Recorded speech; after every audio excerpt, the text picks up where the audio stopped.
और अब अखिलेश यादव की बात आपको बताते हैं, जो कांवड़ यात्रा को लेकर बीजेपी सरकार पर जमकर बरस रहे हैं। अखिलेश यादव से ये खास बातचीत है जिसका हिस्सा हम आपको सुनाते हैं। अखिलेश यादव का कहना है कि कांवड़ को लेकर भारतीय जनता पार्टी राजनीति करती है। अखिलेश यादव साथ ही ये भी कहते हैं कि हिंदू धर्म का इस्तेमाल करती है बीजेपी, कांवड़ यात्रियों को बीजेपी धोखा देती है, अखिलेश यादव कह रहे हैं। तो कुल मिलाकर कुछ दिन पहले जो कथावाचक के मुद्दे पर अखिलेश जमकर आक्रामक हुए थे बीजेपी पर, अब वही चीज आप कांवड़ यात्रा के मुद्दे पर भी सुन रहे हैं। अखिलेश जी, पूरे उत्तर प्रदेश में हाहाकार एक तरीके से मचा हुआ और कहा जा रहा है जो कांवड़ यात्रा निकल रही है नाम लेकर, सरकार कह रही नाम तो लिखना ही पड़ेगा फिर चाहे कुछ भी हो जाए। ये सरकार हमेशा नाटक करती है, सरकार को पता है और सरकार ये दावा करती है कि वो धार्मिक सरकार है। ये धार्मिक सरकार की जिम्मेदारी बनती थी कि कांवड़ यात्रियों को जो भगवान के प्रति इस आस्था के साथ सावन के महीने में शिव मंदिर में या अपने स्थान से जाकर के पानी चढ़ाते हैं, गंगा जल लेकर के आते हैं, और ये कोई पहली बार नहीं हो रहा है। जो भी सरकार उस समय होती है उसकी जिम्मेदारी बनती है कि उनको सुविधा और सुरक्षा दें। इस सरकार की नाकामी यही है कि पिछले 11 साल में केंद्र सरकार की में और अभी तक के 9 साल की सरकार में उनके लिए सुविधाएं क्यों नहीं दी। वही पुराना घिसा पिटा रटा रटाया, हिंदू वाहिनी के लोग, विश्व हिंदू परिषद लोग, आरएसएस पीछे से, बीजेपी के लोग पीछे से, केवल टारगेट करना, वोट उन्हें कैसे मिले, डिवीजन कैसे करें। ये नकारात्मक लोग हैं, ये निगेटिव सोच के लोग हैं। काम किया नहीं इन्होंने। इनको किसने रोका था?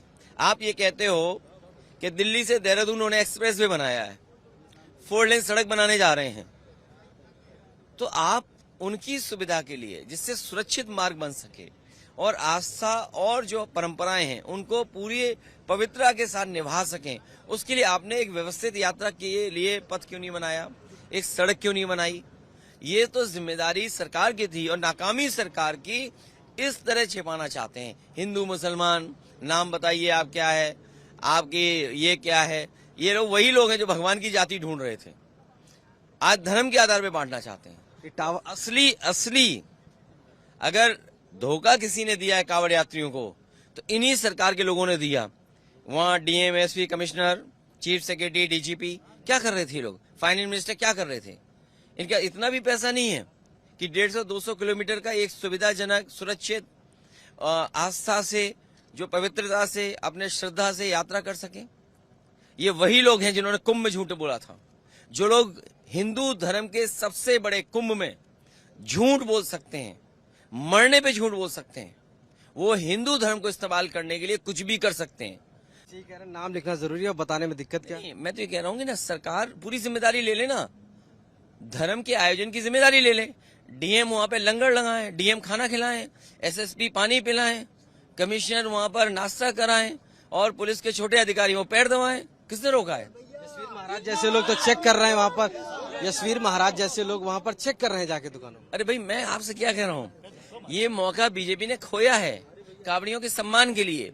जब हेलीकॉप्टर से तुम बरसा सकते हो फूल, आपने एक सुरक्षित, व्यवस्थित, धार्मिक, श्रद्धा के साथ और एक ऐसा कॉरिडोर जहां उन्हें आराम मिलता, वो क्यों नहीं बनाया? आप डीएम से कहिए वहां खाने का इंतजाम करें, आप एसएसपी साहब से कहिए सुरक्षा का इंतजाम करें, सीओ एसओ हो पैर दबाने निकल पड़े। किसने रोका है? एसडीएम है वो हाथ दबाएं, कुछ लोग पैर दबाएं, किसने रोका है? सरकार इनकी है।